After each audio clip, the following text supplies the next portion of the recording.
जय हिंद दोस्तों, वंदे मातरम। प्रशांत किशोर बहुत बड़े चुनावी विश्लेषक माने जाते हैं। कई पार्टियों को उन्होंने चुनाव जिताने में अहम भूमिका निभाई है। इवन 2014 में जब पीएम मोदी जीते थे तब भी प्रशांत किशोर उनके साथ में थे।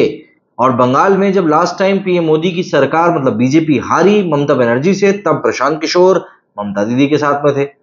ऐसे में जब प्रशांत किशोर ने चुनाव के पहले ठीक तौर पर कहा था कि 400 पार का नारा बीजेपी को कोई फायदा नहीं पहुंचाएगा, तब कई लोग उनके ऊपर सवाल उठा रहे थे कि यार तुम बीजेपी को साधने की कोशिश कर रहे हो। अब ऐसे में प्रशांत किशोर ने चुनाव के फिलहाल आए नतीजों को लेकर क्या कुछ कहा है, ये काफी ज्यादा अहम हो जाता है।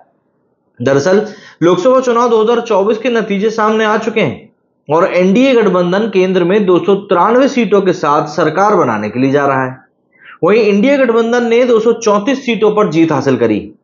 ये आंकड़े एग्जिट पोल के नतीजों और चुनावी विश्लेषकों के अनुमान से बिल्कुल अलग निकल कर आए हैं।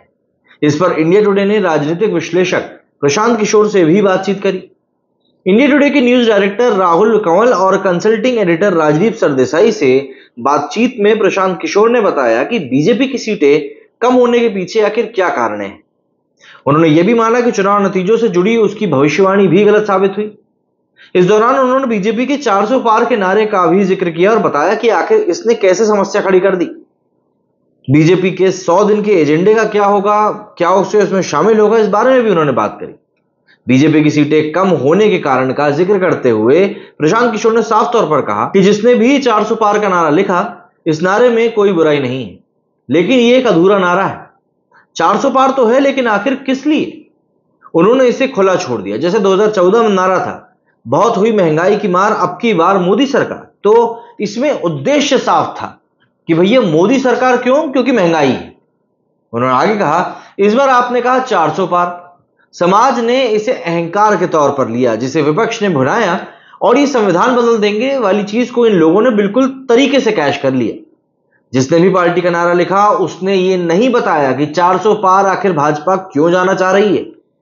प्रशांत किशोर ने बताया कि 400 पार के नारे से बीजेपी को हर एक जगह पर नुकसान हुआ है, क्योंकि यहां पर 400 पार से लोगों ने यह सोचकर देखा कि भैया ये तो मतलब अपने अहंकार में चूर हो रहे हैं, ये तो बिल्कुल सोच ही नहीं रहे कि पब्लिक कुछ है। प्रशांत किशोर ने आगे कहा कि बीजेपी की सबसे कमजोर कड़ी है मोदी पर जरूरत से ज्यादा डिपेंडेंसी।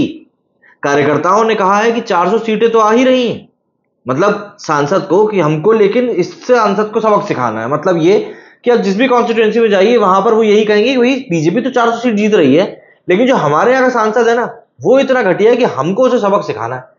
यही चीज अयोध्या में भी हुआ। इसको लेकर प्रशांत किशोर ने कहा कि आप मेरे क्षेत्र आर के सिंह का एग्जाम्पल भी ले सकते हैं। आप किसी से पूछिए तो लोग कहते हैं कि अच्छा काम किया, अच्छे मंत्री रहे, लेकिन कार्यकर्ता इनसे नाराज थे क्योंकि वे उनको भाव ही नहीं देते थे।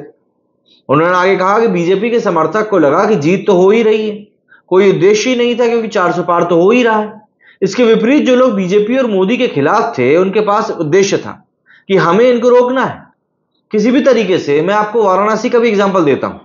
मोदी की अपनी सीट पर उनका अपना वोट शेयर 2014 के मुकाबले सिर्फ 2% कम हुआ है, लेकिन मार्जिन बहुत नीचे आ गया क्योंकि उनके विरोध का वोट शेयर 20% से बढ़कर 41% हो गया है, ऑलमोस्ट डबल।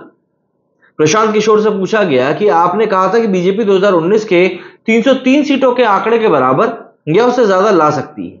आप गलत साबित हुए। आपने कहा कि कांग्रेस के 100 से भी कम सीटों पर जीतने की संभावना है। आप गलत साबित हुए। आपने कहा कि बीजेपी पश्चिम बंगाल में नंबर 1 पार्टी बनकर सामने आएगी, लेकिन आप गलत साबित हुए।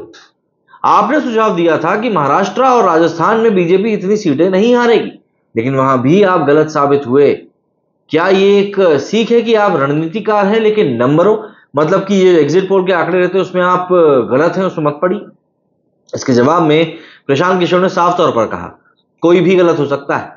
अखिलेश यादव जो इस चुनाव में हीरो बनकर उभरे हैं, उन्होंने कहा था कि विधानसभा चुनाव में 400 सीटें आएंगी, लेकिन 125 आई।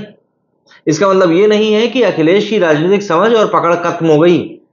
अमित शाह ने कहा कि बंगाल में 200 सीटें आएंगी, नहीं आई। इसका मतलब यह नहीं है कि अमित शाह को रणनीति की समझ नहीं है।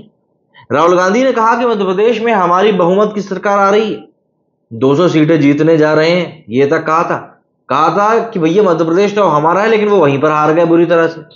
इसका मतलब यह नहीं है कि राहुल गांधी की कोई राजनीतिक समझ नहीं है।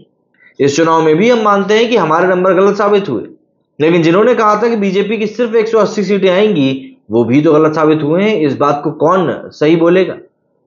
उन्होंने कहा कि हम जो कह रहे थे कि बीजेपी जीत रही है वो गलत साबित हुआ, हमारा 20% आकलन गलत साबित हुआ, हमें ट्रोल किया जा रहा है कि भैया तुम तो बिके हुए हो, माहौल बना रहे थे। लेकिन अगर ऐसा होता तो 5वें राउंड के बाद तो बीजेपी हारी है।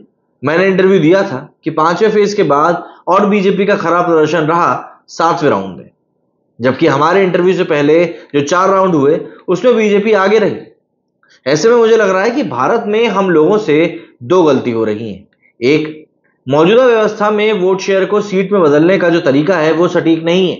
दूसरा, जिसमें मैंने फील्ड पर भी काम करते समय वक्त महसूस किया, वो डर के कारण अपनी बात को खुलकर बोल नहीं पाते, लोग मतलब अपनी बात नहीं बता पाते। जहां सरकारें जितनी मजबूत रहेंगी वहां लोग खुलकर अपने मन की बात नहीं रख पाएंगे, ये बात क्लियर है।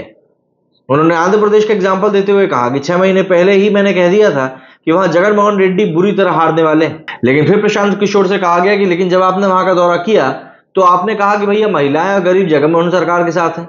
लेकिन जो रिजल्ट सामने आया है वो आपके और हमारे अनुमान को बिल्कुल लट रहा।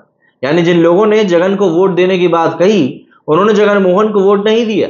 ये जो फियर फैक्टर है, कहीं ना कहीं मोदी सरकार या फिर कोई और सरकार है जिनसे लोगों को लगता है कि कोई नुकसान हो सकता है। तो ऐसे में डेटा अलग होता है, क्योंकि लोग वोट देने की बात तो कहते हैं पर सही में वोट देते नहीं हैं।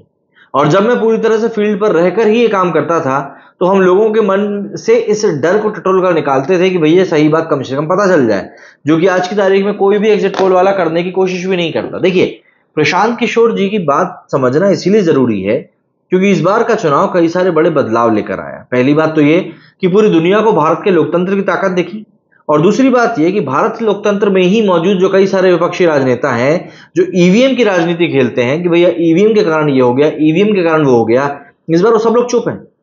तो इसका मतलब सीधा से यही है कि भैया आपके मुताबिक रिजल्ट आता है तो ठीक है, आपके मुताबिक रिजल्ट नहीं आता है तो फिर आप रोना ही मचाओगे।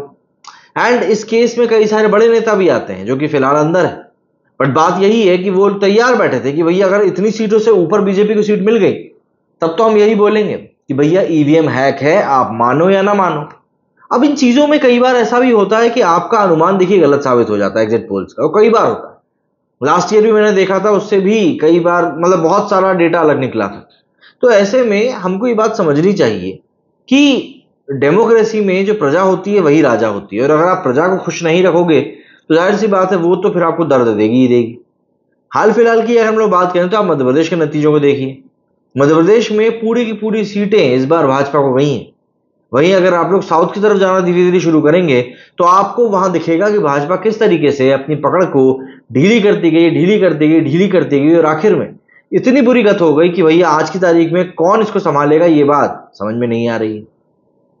कमेंट करके बताइएगा आप लोगों का क्या कुछ कहना है। मेरे वीडियो फिलहाल इतना ही। जय हिंद, जय भारत।